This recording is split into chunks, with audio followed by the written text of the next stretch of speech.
Bien, bonjour. Merci de vous être inscrit à ce webinaire sur la clause de non-concurrence. Je me présente, Dominique Leroux. Je dirige la rédaction sociale Lefebvre Dalloz. Et donc, avec Alassane Samb, qui est directeur général d'Opus, on va vous présenter comment bien rédiger vos clauses de non-concurrence, les précautions à prendre. Et à la fin, Alassane vous montrera un petit peu comment intégrer ça grâce à notre logiciel Opus dans vos contrats de travail. Notre présentation vous sera envoyée à la fin, vous pourrez la télécharger et donc voilà, n'hésitez pas à nous poser vos questions. Alassane et moi y répondrons à la fin de cette présentation. Voilà, nous allons démarrer dès à présent sur clause de non-concurrence. Donc, 3 parties pour notre webinaire. La première sur prévoir la clause, un petit peu les conditions qui sont posées pour la validité de la clause. La seconde, comment la mettre en œuvre. Et enfin, on terminera par la présentation de PUS et comment intégrer justement une clause de non-concurrence valide dans vos contrats de travail. Alors, prévoir la clause. Avant d'entrer dans le détail, rappelez juste un peu l'univers juridique dans lequel s'insère la clause de non-concurrence. Vous le savez, aujourd'hui, quand vous signez un contrat de travail, il y a une obligation de loyauté qui existe. Cette obligation, nous dit la Cour de cassation, est inhérente au contrat de travail. Lorsqu'on est salarié, on ne peut pas exercer d'activité concurrente de celle de son employeur. Et donc, cette obligation de loyauté vit tant que vit le contrat de travail. Dès l'instant que le contrat prend fin, il n'y a plus aucune obligation de non-concurrence qui pèse sur le salarié. Il y a toujours, bien sûr, cette obligation de loyauté et le salarié a interdiction d'avoir des actes de concurrence déloyale. C'est-à-dire le salarié ne peut pas aller démarcher des clients, ne peut faire des concurrents, de vandalisme. Donc ça, c'est prohibé. En revanche, il peut travailler pour une entreprise concurrente. Si vous souhaitez que votre salarié n'aille pas travailler dans une entreprise concurrente, à la fin du contrat de travail, il est impératif de prévoir une clause de non-concurrence. Et donc, cette clause prend vie dès la fin du contrat de travail. Donc, pendant le contrat, nous avons cette obligation de loyauté. Le salarié doit être loyal vis-à-vis de son employeur. Et à la fin du contrat, donc la clause de non-concurrence prend la suite. Avant de rentrer dans le détail, je voulais juste avec vous faire le point sur un certain nombre de clauses que nous voyons dans les contrats de travail qui ne sont pas des clauses de non-concurrence, mais qui parfois y ressemblent à s'y méprendre et n'ont pas toujours le même objet ni le même effet, mais parfois la Cour de cassation, justement, rappelle aux salariés et à l'employeur que certaines clauses, même si elles ne s'appellent pas clauses de non-concurrence, peuvent produire les mêmes effets et donc avoir le même contrôle de la part des juges. La première, c'est qu'on voit dans les contrats de travail, c'est ce qu'on appelle les clauses de non-sollicitation. Son objet est simple, c'est notamment vis-à-vis des prestataires, c'est interdire aux clients d'un prestataire d'embaucher les salariés de ce dernier mis à sa disposition. Classiquement, prestataire informatique, l'informaticien va travailler chez le client et donc cette clause de non-sollicitation interdit au client d'aller débaucher le salarié du prestataire qui travaillait chez lui, d'ailleurs parfois pendant très longtemps. Soyez vigilants, donc bien sûr cette clause de non-sollicitation est valide, mais parfois la Cour de cassation vérifie quand même que cette clause ne porte pas atteinte à la liberté de travailler du salarié. Et donc si c'est le cas, dans ce cas-là, l'employeur peut être conduit à indemniser le salarié. On a un exemple, là je vous ai mis un exemple d'un arrêt de la Chambre sociale du 2 mars 2011. Donc soyez vigilants. En soi, bien sûr, cette clause est possible, mais dès l'instant qu'elle va avoir un contour beaucoup trop large et qu'elle va empêcher le salarié de pouvoir retrouver un emploi, dans ce cas-là, la Cour de cassation peut être amenée à contrôler et dire que là, il y a une atteinte anormale à la liberté de travail du salarié. La Chambre commerciale, d'ailleurs, opère un contrôle sur ces clauses, un contrôle qui est similaire à celui que la Chambre sociale opère sur les clauses de non-concurrence. C'est-à-dire que, bien évidemment, cette clause de non-sollicitation, elle doit être proportionnée aux intérêts légitimes à défendre. Vous ne pouvez pas avoir une clause de non-sollicitation qui est une interdiction d'embauche totale alors que la prestation va durer 15 jours par exemple. Tout est affaire de proportion, comme on va le voir sur les clauses de non-concurrence. Donc ça, c'était la première, la clause de non-sollicitation. Les autres ont des appellations un petit peu différentes. Ce qu'on voit souvent, c'est les exemples que j'ai repris dans la jurisprudence, vous le verrez dans la présentation. J'ai essayé de vous mettre beaucoup de références de jurisprudence. Je vous rassure, je ne vais pas tout lire, mais au moins c'est pour vous, comme ça vous aurez ces références. Parce qu'en fait, la construction les conditions de validité des clauses, et notamment de la clause en concurrence, sont vraiment jurisprudentielles. Donc c'était important pour moi de vous donner quand même un certain nombre d'exemples. Donc, les deuxièmes types de clauses qui ressemblent aux clauses de non-concurrence s'appellent soit clause de clientèle, soit clause de loyauté. Il peut y avoir d'autres appellations. Là, l'objet, c'est quoi? C'est d'interdire au salarié, après la rupture de son contrat de travail, d'aller démarcher la clientèle de son ancien employeur. Donc, là, pour le coup, ces clauses sont parfaitement licites. Mais là encore, attention à la rédaction. S'il s'agit de dire vous ne pouvez pas aller démarcher en fait systématiquement nos clients au profit de votre nouvel employeur, ce qui d'ailleurs peut parfois s'apparenter à de la concurrence déloyale, cette clause est parfaitement licite. En revanche, s'il s'agit d'interdire absolument aux salariés de pouvoir travailler avec son ancienne clientèle, quand bien même le salarié, lui, ne va pas démarcher ses clients, là, dans ce cas-là, la Cour de cassation, je vous ai donné plusieurs exemples, dit non, dans ce cas-là, en fait, cette clause ressemble à de la clause de non-concurrence et dans ce cas-là, attention, elle doit respecter les conditions de la clause de non-concurrence et c'est notamment le cas lorsque ces clauses s'appliquent même lorsque ce sont les clients qui vont vers la nouvelle entreprise hors de tout démarchage de l'ancien salarié. Donc, soyez vigilants vraiment sur ces clauses. En soi, elles sont licites. Soyez vigilants quand même à ce qu'elles ne ressemblent pas. En tout cas, il y a un contrôle de la part de la Cour de cassation et vous savez que les juges ne sont pas tenus par l'appellation que les co-contractants donnent à leurs clauses. Et dans ce cas-là, on a l'exemple avec l'arrêt du 15 mars 2017 où la Cour de cassation peut dire finalement cette clause de clientèle ou de loyauté s'apparente et ressemble à une clause de non-concurrence et donc je lui applique le même régime juridique. Donc soyez vraiment vigilants. Troisième type de clause, la clause de confidentialité ou la clause de discrétion, là c'est plutôt classique, c'est interdire la divulgation d'informations confidentielles. Et donc cette clause, nous dit la Cour de cassation dans un arrêt de 2014, n'ouvre pas droit à contrepartie financière. Et donc là, ces clauses sont absolument normales. Donc voilà, premier point, donc l'obligation de loyauté pendant la durée de vie du contrat de travail et à l'issue effectivement du contrat, la clause de non-concurrence si vous voulez éviter que vos salariés travaillent pour la concurrence. Et encore une fois, soyez vigilants sur ces différents types de clauses que vous pouvez inclure dans les contrats de travail. Et surtout, soyez vigilants à ce que ça n'entrave pas la liberté de travail du salarié et que ça ne ressemble pas à une clause de non-concurrence qui ne serait assortie d'aucune contrepartie pécuniaire, parce que dans ce cas-là, vous avez de fortes chances d'avoir une nullité de votre clause. Donc, soyez vraiment vigilants sur ce point. Alors, la clause de non-concurrence, cette fois, on rentre vraiment dans le vif du sujet. Quand prévoir la clause ? Classiquement, on a deux moments. Dès l'embauche, donc bien sûr, tous les contrats de travail peuvent contenir une clause de non-concurrence. Il n'y a pas d'exclusion légale qui interdise d'introduire une clause de non-concurrence dans n'importe quel contrat. Donc tous les contrats, CDI, CDD, même les contrats en alternance, on a juste une disposition légale qui existe pour les contrats de travail temporaire. Et c'est l'article 1251-44 du Code du travail, je vous l'ai mis là, en fait, qui dit simplement quoi? Il interdit d'interdire justement à l'entreprise utilisatrice d'embaucher l'intérimaire qui travaille chez lui. Donc ça, vous ne pouvez pas. En revanche, une entreprise de travail temporaire peut très bien mettre dans le contrat, notamment de ses salariés permanents, une clause de non-concurrence qui lui interdit d'aller travailler pour une autre entreprise de travail temporaire. Encore une fois, en respectant bien sûr toutes les conditions de validité de la clause, limitées dans le temps, dans l'espace, tout ce qu'on va voir ensemble. Mais retenez voilà que c'est dès l'embauche, on peut bien sûr introduire une clause de non-concurrence ou toute autre clause. Et là, c'est la liberté contractuelle des parties qui joue. Lors de l'exécution du contrat de travail, c'est également possible à la condition impérative d'obtenir l'accord du salarié. Introduire une clause de non-concurrence en cours d'exécution du contrat de travail, ça se passe d'ailleurs souvent à l'occasion, par exemple, d'une promotion du salarié ou d'un changement de fonction de la part du salarié. Et effectivement, le salarié travaillait sur une activité qui n'était pas très sensible.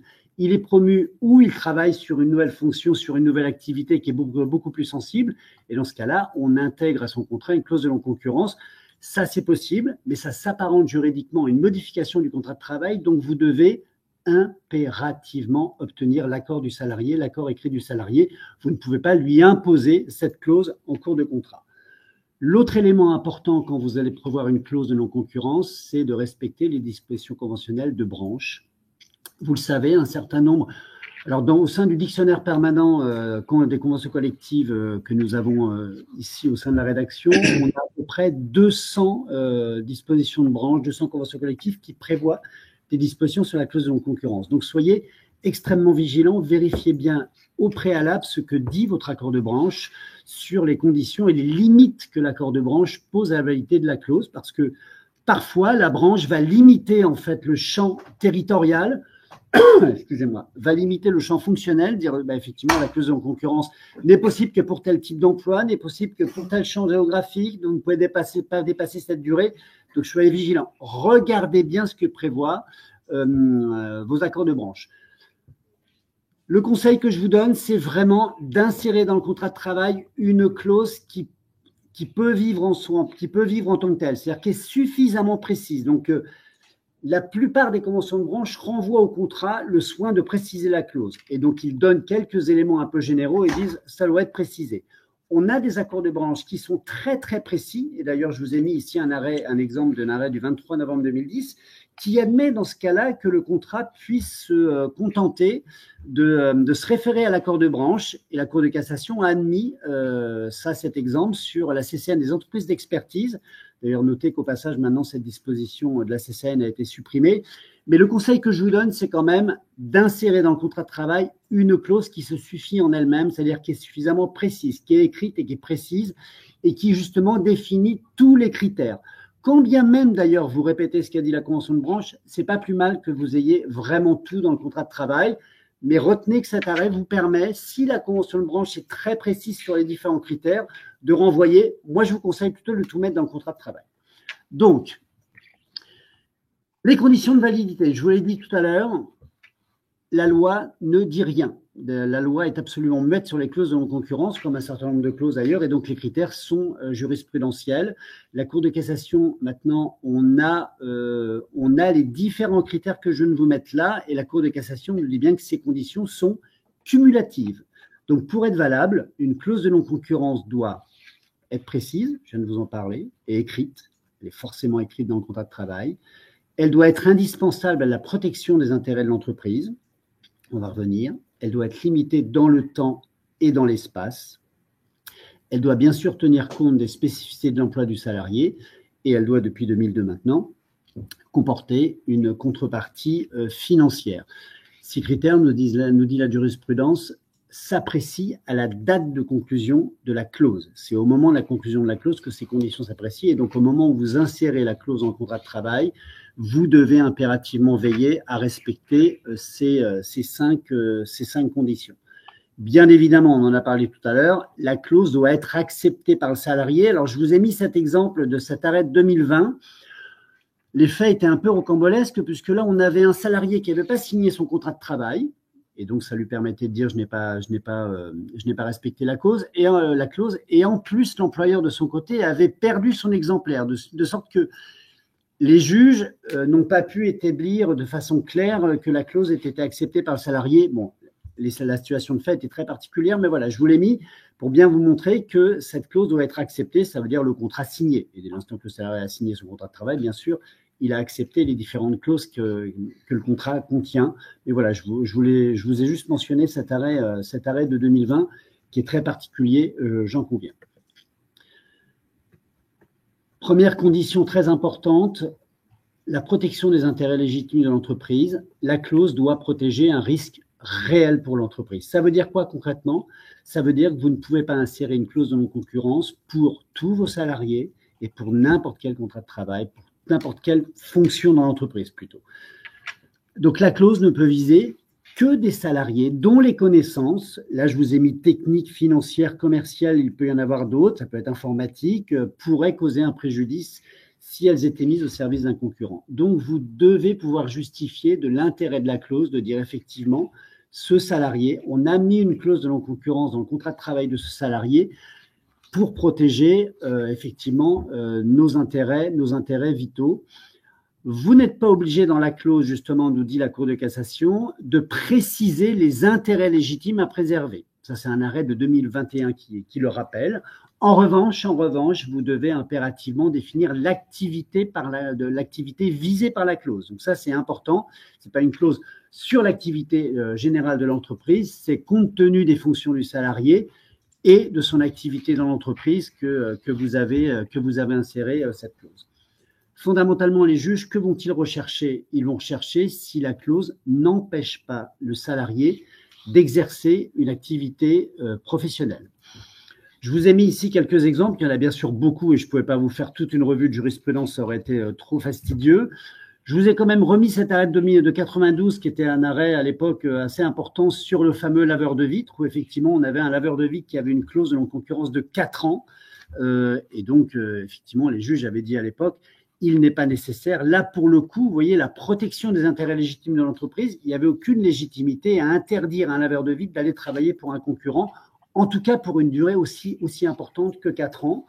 On a un autre exemple ici sur un vendeur chez Gosport et qui manifestement, dans sa clause de non-concurrence, avait une interdiction pendant 1 an d'entrer au service d'une entreprise vraiment concurrente et spécifiquement pour activité principale ou secondaire, la vente de détail de vêtements et matériel de sport. Donc concrètement, il avait interdiction d'aller travailler chez Decathlon. Et donc là aussi, cette clause a été estimée beaucoup trop, n'a pas été valable. En revanche, je vous en avais en dessous, je vous ai donné 3 exemples où dès l'instant que c'est limité dans le temps et surtout dans l'espace, qu'il y a un périmètre géographique qui est ciblé, là, les juges ont plutôt tendance à admettre la validité de ces clauses.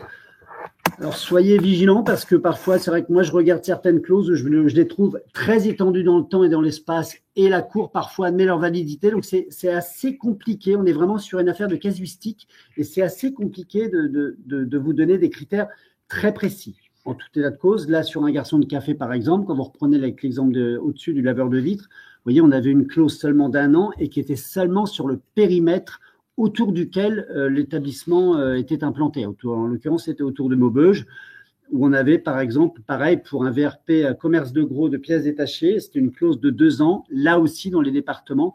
Donc, c'était vraiment circonscrit. Les autres critères, je vous l'ai dit, c'est la limitation dans le temps et dans l'espace. Donc là, si vous avez une disposition dans votre accord de branche, vous devez impérativement respecter ces dispositions. Votre accord de branche vous dit qu'une clause de concurrence ne peut pas dépasser 2 ans.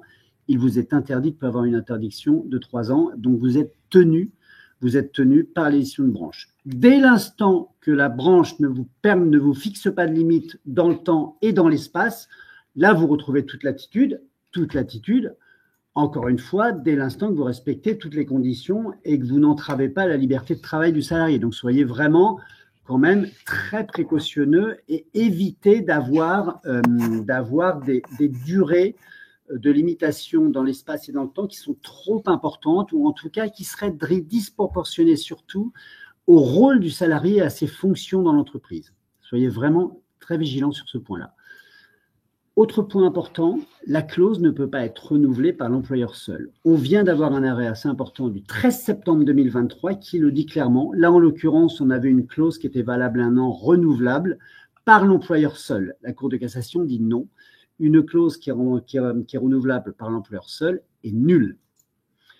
Alors, on a un certain nombre de dispositions, et notamment là, je vous ai mis en dessous l'exemple de la CCN des ingénieurs de la métallurgie, qui prévoit une clause d'1 an renouvelable une fois, mais qui ne le dit pas que cette clause est renouvelable par l'employeur seul. Donc la Cour de cassation a maintes fois admis la validité de cette clause. En l'occurrence, dans l'affaire de 2022, ce qui était en cause, vous savez, dans la métallurgie, en fait, ce qui est prévu, c'est on vous dit, on a une clause de non-concurrence d'1 an renouvelable une fois. Donc on ne peut pas aller au-delà de 2 ans. Et l'employeur, au moment où il fait jouer la clause au tout début, a 8 jours pour délier le salarié de son obligation de non-concurrence. Et là, dans cette affaire-là, l'employeur n'avait rien dit, et donc il n'avait pas délié le salarié de son obligation de non-concurrence, et le salarié disait, mais finalement, vous me devez 2 années de contrepartie, puisque là, vous ne m'avez rien dit, et donc la clause a été renouvelée une deuxième fois, et la Cour de cassation dit non, il n'y a pas de renouvellement tacite. Le fait que l'employeur ne la renouvelle pas, ça veut dire que la clause dans la métallurgie s'arrête au bout d'1 an. Elle l'a dit en 2022, elle l'avait déjà dit dans d'autres arrêts en 2018 et 2015. Et donc, soyez vigilants quand vous avez une rédaction d'une clause. Si vous avez un accord qui vous dit, par exemple, que cette clause est renouvelable par l'employeur seul, désormais, du fait de l'arrêt du 13 septembre 2023, cette clause ne sera plus valable. La clause doit pouvoir être renouvelée avec l'accord des 2 parties. Et c'est vrai que la CCN de la métallurgie et les nouveaux accords nationaux, d'ailleurs, qui s'appliquent à partir de 2024, ont repris la même rédaction. Donc, c'est toujours pareil, un délai de prévenance de 8 jours et une clause qui est renouvelable une fois, mais par les 2 parties. Donc, dans la métallurgie, l'employeur ne peut pas seul renouveler la période d'essai. Compte tenu maintenant de l'arrêt de 2023, il faudra qu'il recueille l'accord du salarié pour se faire. Donc, retenez bien ça, pas de renouvellement par l'employeur seul de la clause, parce que le salarié ne peut pas être laissé dans l'incertitude, il peut pas savoir, il doit savoir en fait combien de temps va durer son obligation de non-concurrence. La dernière condition que vous connaissez aussi bien que moi, c'est l'existence d'une contrepartie financière. Ce sont les arrêts du 10 juillet 2002 qui l'ont imposé. Cette contrepartie est obligatoire, sinon la clause est nulle, et il en va de même si les juges estiment que la contrepartie qui est prévue au contrat est dérisoire. En revanche, maintenant, on a un arrêt de 2016, l'absence de contrepartie donc, qui entraîne la nullité de la clause ne cause plus nécessairement un préjudice salarié. Si le salarié arrive à prouver devant les juges qu'il a subi un préjudice, il sera indemnisé, mais il faut qu'il avance la réalité de ce préjudice. Alors, cette contrepartie est obligatoire, elle s'impose quelle que soit la nature de la rupture, licenciement, démission, prise d'acte, départ à la retraite, absolument n'importe laquelle. Il n'est pas possible de minorer la contrepartie financière sur la nature de la rupture, de dire pour une démission ce sera 20%, pour un licenciement ce sera 30%. Systématiquement, les juges appliqueront le montant de la majoration, de la contrepartie la plus importante, et elle doit être versée après la rupture du contrat de travail. On a deux arrêts là, qui le disent clairement. Dans l'arrêt de 2011, on avait un versement mensuel durant l'exécution du contrat de travail. Et donc, les juges, pour à un moment donné apprécier s'il y avait une contrepartie financière et si celle-ci n'était pas dérisoire, c'était simplement basé sur les montants qui étaient versés après la rupture du contrat de travail et pas pendant l'exécution. Et l'arrêt de 2014 nous dit que dans ce cas-là, l'employeur ne peut pas exiger le remboursement des sommes qui ont été versées avant la rupture. Donc, retenez bien qu'effectivement, la contrepartie financière à la clause de non-concurrence s'applique et doit être versée après la rupture du contrat de travail et non pas pendant.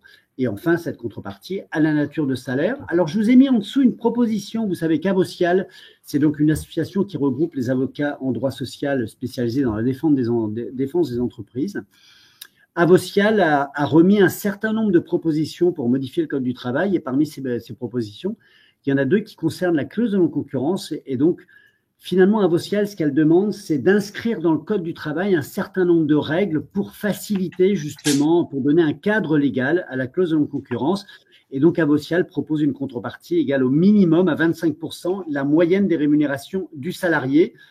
Je vous ai remis d'ailleurs ici, je suis allé chercher dans le dictionnaire permanent de convention collective un certain nombre de conventions. Bien sûr, je ne les ai pas toutes faites. Et donc, vous voyez là un petit peu la durée qui est prévue. Le versement, la plupart du temps, c'est une périodicité mensuelle. Vous pouvez avoir un versement indemnité forfaitaire en une seule fois ou deux fois, mais la plupart des conventions prévoient un versement mensuel. Et voilà, je vous l'ai mis pour vous donner un certain nombre d'exemples. Alors, sur la mise en œuvre de la clause.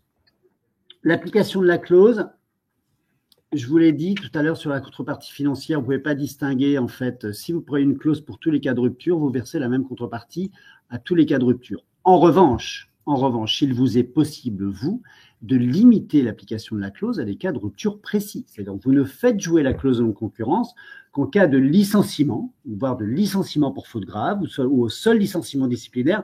Donc, vous avez toute latitude pour limiter l'application de la clause à des cas de rupture précis. La clause se déclenche, je vous l'ai dit, automatiquement dès la rupture du contrat de travail. Dès la rupture du contrat de travail, ça veut dire quoi? Ça veut dire dès la fin du préavis s'il est exécuté, dès le départ effectif du salarié si vous avez dispensé le salarié d'exécuter le préavis, et c'est vrai en cas de démission et de licenciement. Dès le départ effectif du salarié, ça veut dire que quand le salarié prend acte de la rupture, c'est dès son départ de l'entreprise, donc soyez vigilants là-dessus. Et pareil, on a un arrêt de la Cour de cassation en 2022 sur la rupture conventionnelle, c'est dès la date de rupture de la rupture en cas de rupture conventionnelle. Donc, soyez vigilants. Le salarié fait son préavis jusqu'à la fin de son contrat de travail, jusqu'à temps qu'il soit présent à la fin du préavis. En revanche, dès l'instant que vous le dispensez ou qu'il y a un départ du salarié, vous faites jouer la clause avant le départ effectif du salarié. La Cour de cassation le dit maintenant depuis assez longtemps, mais soyez vraiment vigilants sur ce point-là. Le paiement de la contrepartie, bien sûr, obéit au même régime. Donc, ce paiement a lieu dès la fin du préavis ou dès le départ effectif du salarié si vous l'avez dispensé. Le non-paiement de l'indemnité par l'employeur délie le salarié de son obligation de non-concurrence. Vous ne respectez pas vos obligations, le salarié est lui délié dans ce cas-là. On a un arrêt là de 2013 quand même, où là c'était juste un simple retard de paiement de 10 jours. Et la Cour dit non, là pour le coup c'était un simple retard de paiement et le salarié quand même s'était vraiment empressé d'aller travailler chez le concurrent direct. Et donc là, pour le coup, la Cour de cassation avait estimé que le salarié n'avait pas été délié de son obligation et qu'il s'agissait d'un simple retard de paiement. L'indemnité n'est pas due si bien sûr le salarié viole son obligation de non-concurrence. Donc bien sûr, vous ne versez pas la contrepartie que pour la période pour laquelle le salarié n'a pas respecté son obligation. S'il a respecté un certain nombre de mois et que vous êtes sur un versement mensuel, le paiement est dû pour ces mois-là et après il n'est pas dû dès l'instant que le salarié ne remplit plus son obligation. Elle n'est pas due si le salarié décède. C'est un arrêt de 2008 et bien sûr, lorsque l'employeur, avec l'accord du salarié, renonce à l'application de la clause, dans ce cas-là, bien sûr, ça délie les deux parties de leurs obligations respectives. Je vous l'ai dit, le paiement peut se faire sous la forme d'un versement unique ou périodique. Et surtout, le nouvel employeur qui participe à la violation de la clause de non-concurrence porte préjudice à l'ex-employeur qui en est victime et donc ça peut se résoudre devant le tribunal de commerce. Et donc on a plusieurs arrêts qui permettent justement à l'ancien employeur d'aller reprocher une violation de la clause au nouvel employeur. Enfin, la renonciation de la clause. Elle doit intervenir au plus tard à la date de la rupture. Donc, ça veut dire à la fin du préavis ou dès le départ effectif, bien sûr, du salarié. S'il y a dispense de préavis, ce qu'on disait tout à l'heure, c'est absolument les mêmes règles qu'on voit. L'employeur peut renoncer à la clause si c'est expressément permis par la clause, justement. Sinon, l'employeur devra obtenir l'accord du salarié. Donc, soyez vigilants. Et on a beaucoup de conventions collectives qui interdisent la résiliation unilatérale de la clause et donc qui obligent un accord des deux parties. La renonciation, bien sûr, doit respecter les conditions de forme et de fond qui sont posées par la clause elle-même ou par l'accord de branche. Et donc, soyez vigilants parce qu'il y a un certain nombre d'accords de branche qui prévoient des conditions particulières. Donc, vérifiez bien. Et en cas de renonciation tardive, l'intégralité de la contrepartie financière est due. C'est ce que nous rappelle la Cour dans un arrêt de 2021. Quand je dis l'intégralité, bien sûr, c'est l'intégralité pour les périodes pour lesquelles le salarié a respecté la clause. Avocial fait une proposition pour introduire dans le Code du travail une disposition qui nous dit quoi? Qui nous dit deux choses. La première, c'est la partie à l'origine de la rupture doit rappeler à l'autre partie l'existence de l'engagement de non-concurrence. Aujourd'hui, cette obligation n'existe pas. Vous pouvez la prévoir dans la clause, mais aujourd'hui, cette obligation n'existe pas. Et la deuxième, c'est que pour clarifier un peu les règles, c'est de dire l'employeur dispose de 30 jours calendaires à compter de la notification de la rupture pour notifier au salarié sa décision ou pas de renoncer à la clause. Donc ça, c'est des propositions qu'on fait à Avocial. Pour l'instant, à ma connaissance, il n'y a aucun signe de reprise quelconque de ces propositions dans un texte de loi. Voilà pour ma part. Je laisse maintenant la parole à Alassane et on répondra à vos questions à la fin. Alassane, à toi. Merci beaucoup, Dominique. Bonjour à tous. Alors, je vous propose une petite transition. Alors, c'est vrai que Dominique nous a présenté les règles de validité et puis les bonnes pratiques autour de la clause de non-concurrence. Ce que je vous propose comme transition, c'est une transition un peu pratique, c'est-à-dire comment est-ce que vous, au quotidien, voilà, vous pouvez aussi essayer de gagner un peu de temps et d'être certain que les clauses de non-concurrence que vous insérez dans vos documents soient bien valides. Et pour ça, on peut s'appuyer aujourd'hui chez Lefebvre Dallos sur un logiciel qui s'appelle Opus, qui a plusieurs missions. Je vais partager mon écran pour pouvoir vous présenter tout ça. Alors, voilà. Donc, vous devriez voir normalement d'ici quelques instants mon écran s'afficher, mais Opus, qu'est-ce que c'est? Opus, c'est un logiciel qui permet d'automatiser et de sécuriser la rédaction des contrats de travail et des documents RH de manière générale. Et donc, concrètement, vous allez... Ça ne voit pas ton écran. Hein. Alors, ça devrait sans doute arriver d'ici quelques secondes. Normalement, hop, je le remets. Toujours le droit à quelques problématiques quelques problématiques techniques, mais à la limite, Dominique, si ça te convient et que tu as la possibilité de passer à la prochaine slide, ça m'ira aussi très bien, et puis j'enverrai, Ouais. voilà. Et donc, au but, c'est un logiciel qui a pour but d'automatiser la rédaction et de sécuriser la rédaction des contrats de travail, des documents RH. Et ce qui est intéressant, c'est qu'on va s'appuyer justement sur les modèles de documents qui vont être proposés au niveau des éditions législatives, des éditions Francis Lefebvre, en fait, de Lefebvre Dalloz de manière générale, et les modèles de documents qui seront faits sous la supervision de Dominique. Donc, on pourra retrouver aussi l'ensemble de ces beaux conseils sous forme d'infobules à côté des modèles, mais en tout cas déjà ça permet de se sécuriser sur le modèle en question, d'avoir un modèle de contrat de travail qui comprend déjà les bonnes clauses.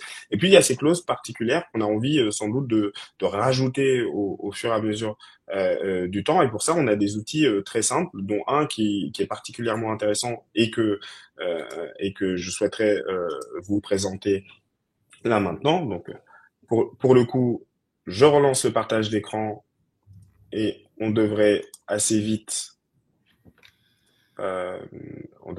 vite voir mon écran s'afficher. En tout cas, j'espère.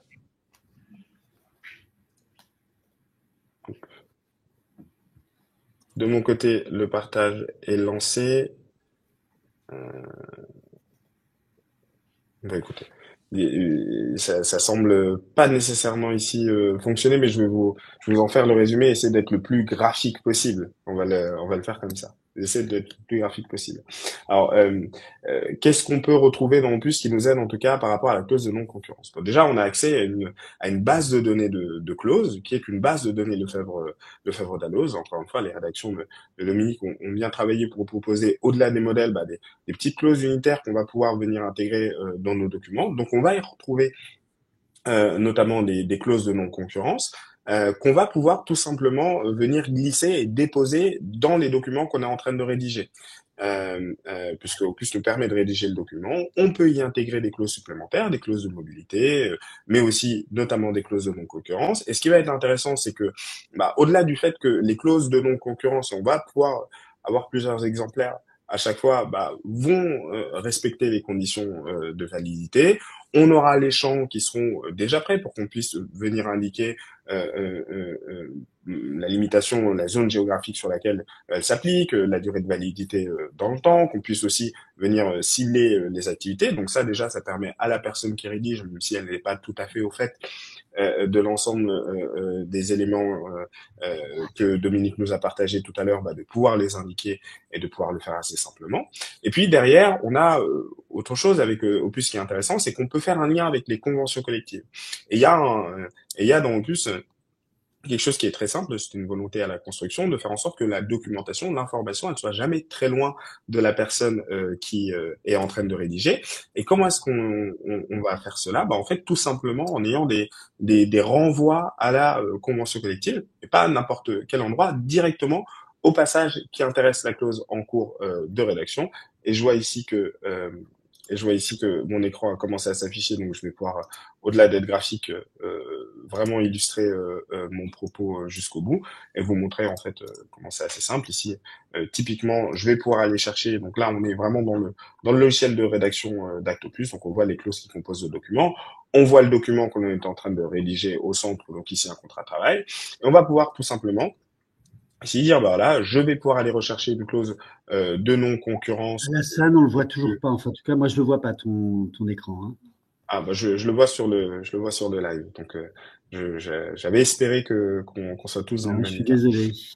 Bon, c'est pas très grave. Mais en tout cas, je vous ai décrit le fonctionnement. Donc on va chercher ces clauses supplémentaires et on a ce bouton donc CC qui en fait va nous permettre tout simplement une fois que la clause est insérée dans le document et qu'on l'aura bien rempli, de pouvoir aller consulter directement le passage de la synthèse de convention collective qui intéresse la clause que l'on est en train de rédiger. Et donc sur vos écrans, ce que vous ne voyez pas mais qu'on peut voir sur le mien, c'est que là en un clic, j'ai pu accéder directement au passage de la synthèse de conventions collectives qui m'intéressaient. Bon, alors là, je suis plutôt au niveau de la métallurgie et donc je retrouve les règles que Dominique a pu énoncer tout à l'heure, et notamment sur ce qui est de la contrepartie financière et de son montant. Donc ça permet très simplement, lorsque d'avoir déjà une clause bien structurée, avec les bons éléments qui me permettent de respecter les conditions de validité.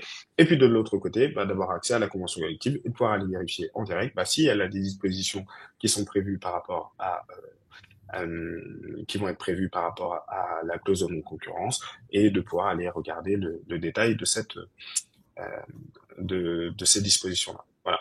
Alors c'était un exemple tiré sur la clause de non-concurrence parce que c'est ce qui nous intéresse aujourd'hui, mais sachez que justement dans cet outil, vous allez pouvoir retrouver, au-delà du contrat de travail, des modèles sur toute la vie du contrat, sur de documents RH de manière générale. Et puis, dans ce clausier, cette base de données clauses dans laquelle on peut aller puiser, vous y retrouverez pas seulement des clauses de non-concurrence, mais des clauses sur à peu près tous les objets. On en dénombre plus de 1000 aujourd'hui, donc il y a de quoi faire. Et puis, c'est des petites aides utiles en pratique pour essayer d'avoir des documents et des clauses qui sont conformes et qui respectent bien les conditions de validité.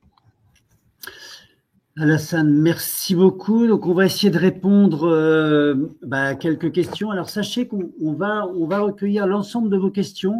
Et donc, ce que je vous propose, c'est après de vous faire une réponse écrite. On enverra à tous les participants de ce webinaire une réponse écrite. Donc là, je ne vais pas pouvoir répondre à toutes vos questions, mais je vais essayer de répondre à quelques-unes. Alors, la première, la clause de non-concurrence est-elle valable dans un contrat d'associé ?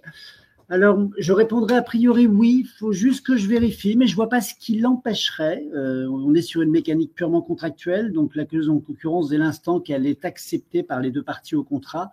Donc, je répondrai oui, mais je vais quand même vérifier. Vous aurez ma réponse écrite, bien évidemment.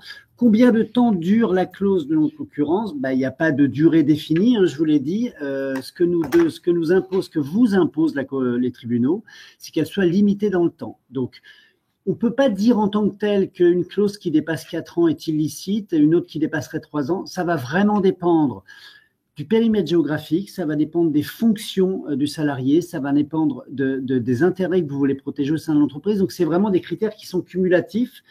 Il est clair que moins la fonction est importante moins la fonction occupée par le salarié est importante, moins la durée que vous imposez aux salariés doit l'être. C'est vraiment corrélatif. Donc, il n'y a pas de durée en tant que telle. Vous avez vu, je vous ai donné un certain nombre d'exemples tout à l'heure dans les conventions collectives. Beaucoup de clauses tournent autour de 1 ou 2 ans. Et on en voit quelques-unes à 3 ans, mais très peu quand même. Donc, soyez vigilants. Au-delà de 2 ans, posez-vous quand même la question de l'intérêt que vous voulez protéger pour éviter un recours devant les tribunaux. Une clause qui prévoit une interdiction de travailler dans les départements limitrophes au département dans lequel le salarié travaille peut-elle être considérée comme abusive ? Non.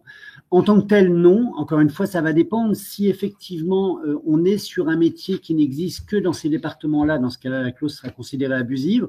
Autrement, si on est sur un métier un peu plus standard, entre guillemets, la Cour de cassation et les tribunaux de première et de seconde instance ont admis la validité et de ces limitations au département. D'ailleurs, je vais donner quelques exemples dans le webinaire. Donc, non, en soi, bien sûr, limitation au département et département limitrophes, ce sont des clauses qui sont admises. D'ailleurs, on a parfois des arrêts qui admettent une clause de non-concurrence qui est valable sur tout le territoire national. Encore une fois, ça dépend de la fonction occupée par le salarié et de la durée de la clause de non-concurrence. Mais là, en l'occurrence, oui, une limitation au département et département limitrophe, bien sûr que ça fonctionne. Une jurisprudence sur un bail commercial a considéré que la clause de 50 km à vol d'oiseau devait être interprétée en kilomètres de voiture et non en périmètre. Est-ce la même chose pour un contrat de travail ? Retenez le critère qui est le plus explicite, c'est-à-dire ce qui est important, c'est que le salarié, quand il accepte sa clause, il ait une connaissance précise des obligations auxquelles il se soumet quand il accepte sa clause. Donc, en tant que tel, moi, 50 km à vol d'oiseau, habitant en région parisienne, ça ne me parle pas beaucoup. Mais effectivement, en temps de distance, ça peut être en temps, ça peut être en kilomètres parcourus. L'essentiel, c'est que le salarié comprenne, et les tribunaux, s'ils sont saisis, comprennent vraiment la limitation que vous allez pouvoir mettre. Comment calculer une contrepartie quand un salarié a été absent pendant les 12 mois précédant la rupture ? Dans ce cas-là, vous revenez, ça va dépendre de la façon dont est calculée la contrepartie. Parfois, vous allez prendre dans ce cas-là les salaires que le salarié aurait perçus s'il avait travaillé. Donc souvent, vous avez des conventions collectives qui prévoient le salaire des 3 derniers mois, voire des 12 derniers mois, une moyenne des 3, des 12. Ça va dépendre mais dans ce cas-là, vous prenez le salaire que le salarié aurait perçu s'il avait travaillé. La moyenne du pourcentage non contestable serait alors de 25%. Non, là, c'est la proposition que fait Avocial. Et là aussi, dans le petit benchmark que je vous ai fait dans les différents accords de branche, on voit que ça tourne autour de 25, 30%, parfois 50%. Parfois, d'ailleurs, vous avez des conventions collectives qui augmentent le montant de la contrepartie au fur et à mesure de la durée de la non-concurrence. La première année, ça va être moins, la seconde, ça va être plus. D'autant plus si la clause est renouvelée. Mais donc 25%, oui, aujourd'hui, ce n'est pas un montant qui est abusif et en tout cas qui n'est pas considéré en tant que tel comme dérisoire par les tribunaux.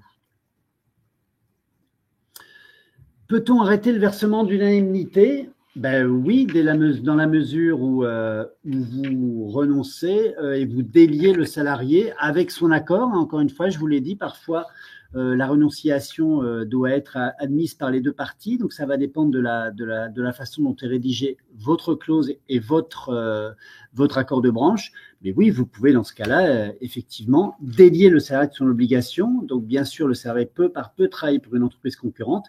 Et vous êtes, vous, dans ce cas-là, exonéré du paiement de la contrepartie pécuniaire. Peut-on demander au salarié qui cesse son travail de préciser son nouveau lieu de travail? Ben non, parce que je vois pas en quoi ça vous serait utile. Alors pour apprécier effectivement s'il respecte le périmètre géographique. Dans ce cas-là, sachez quand même que vous avez la possibilité de vous retourner contre le nouvel employeur quand vous avez bien sûr connaissance. Sachez que c'est à vous, employeur, d'apporter la preuve que le salarié a violé son obligation de non-concurrence. Vous devez apporter les éléments. Et dès l'instant que vous avez ces éléments, vous pouvez aller demander des comptes au nouvel employeur. Vous avez d'ailleurs un certain nombre d'entreprises et un certain nombre d'avocats qui font ce conseil-là, d'utiliser l'article 145 du Code de procédure civile et de saisir le tribunal de commerce pour, dans ce cas-là, qui peut dépêcher un huissier pour aller chercher les éléments de preuve qui matérialisent la violation par le nouvel employeur de la clause de non-concurrence. Mais le salarié en tant que tel n'est pas obligé de vous répondre. Je veux dire, vous voyez, il n'est pas obligé de vous répondre. Mais en revanche, c'est à vous, je le rappelle, c'est à vous de faire la preuve de la violation de l'obligation de non-concurrence. Une clause est-elle valable si écrite dans un CDD, mais pas reprise dans un CDI?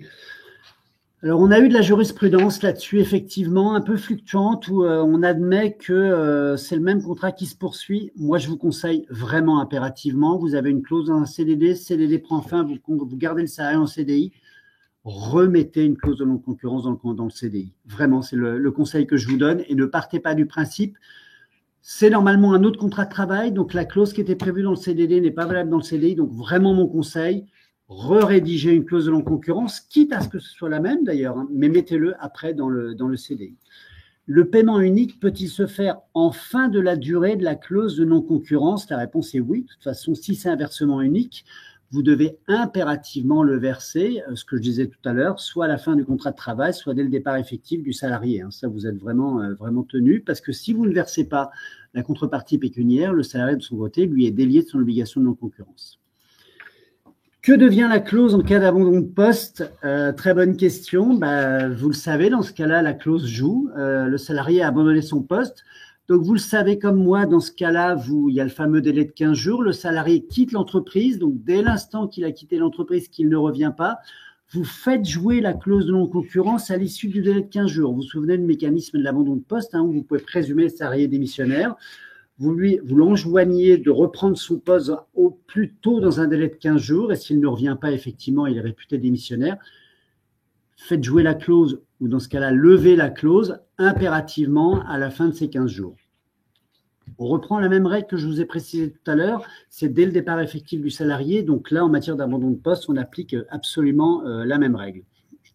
Cette règle s'applique-t-elle de la même façon pour un rachat de clientèle envers le vendeur ? Eh bien, écoutez, là, je vais quand même vérifier. Je dis joker pour moi. Je vais vérifier. Je ne pourrais pas vous répondre tel quel. Donc, je vais vérifier. Et on voit, encore une fois, je vais vous répondre par écrit. Bonjour. Peut-on préciser dans la clause qu'elle peut être levée au plus tard X jours après la fin du préavis? Oui, c'est possible. C'est possible. Je réfléchis juste sur la jurisprudence. Le mieux, quand même, c'est de le faire. dès la fin du préavis, comme ça le salarié, vous ne pouvez pas laisser, il faut vraiment que ce soit très peu de jours après la fin du préavis. Le principe, les juges en fait exigent de vous que vous ne laissiez pas le salarié dans l'incertitude. Donc vous ne pouvez pas, ça peut être un temps trop long. Donc le plus simple, c'est quand même de le délier au moment de la fin du préavis ou de son départ effectif du salarié. C'est vraiment ce qui est le plus simple et le moins risqué. Bon, il est 12h15. Écoutez, j'ai vu qu'il y a d'autres questions. J'en prends une dernière et après je vous répondrai. Quid de la rénonciation en rupture conventionnelle si la CCN prévoit de la lever par lettre recommandée? Dans ce cas-là, moi je vous conseille vivement de respecter les conditions de forme qui sont prévues par la convention de branche. C'est plus sûr d'un point de vue purement juridique. Si la convention vous dit que la renonciation ne peut se faire que par lettre recommandée, faites-le par lettre recommandée. Voilà, je vois qu'il y a d'autres questions, mais on arrive au bout du webinaire. Merci beaucoup d'avoir assisté à cette présentation. Merci Alassane. Et donc, j'espère que ce webinaire a répondu à vos attentes. Et encore une fois, on va reprendre vraiment toutes les questions que vous nous avez posées et on va y répondre. Encore une fois, merci beaucoup. Bonne journée.